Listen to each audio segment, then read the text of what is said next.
आज बाप्पांच्या विसर्जनासाठी गेलो होतो. बाकीचे फॅमिली मेंबर्स ऑलरेडी गेले होते, विसर्जन करून आले होते बाप्पांचं, पण आम्हाला थोडासा उशीरच झाला. सगळं उरकता उरकता संध्याकाळ झाली, त्याच्यामुळं मग सगळं पटापट घाईचे काम चालू होतं आमचं. गणपती बाप्पाला ओवाळून वगैरे घेतलं, मग आरती चालू झाली आणि भाऊजी घेत आहेत आरती.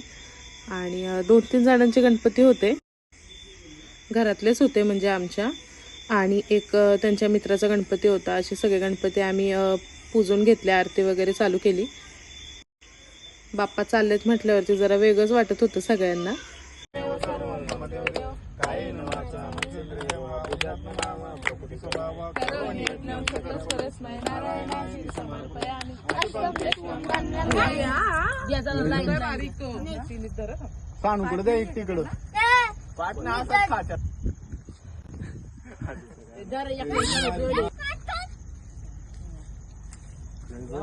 नंबर लावलेत सगळ्यांनी फोटो काढायला. आम्ही सगळ्यात छोटी मूर्ती निवडली, म्हटलं याच्यानेच फोटो काढूयात, पण ती शाडूची असल्यामुळे इतकी जड होती ना मूर्ती.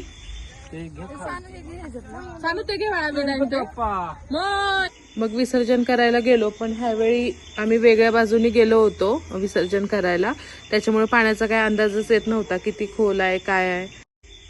मग जरा पाण्याचा अंदाज घेतच बाप्पाचं विसर्जन केलं. एक मूर्ती थोडीशी वरतूनच सोडावी लागली, कारण तिथं खूप खोल होतं. मग विसर्जन झाल्यानंतर बाप्पांचं मग आम्ही घरी निघालो.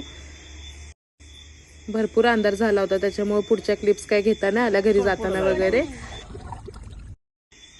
व्लॉग आवडला असेल तर चॅनलला सबस्क्राईब करायला विसरू नका. चलो बाय.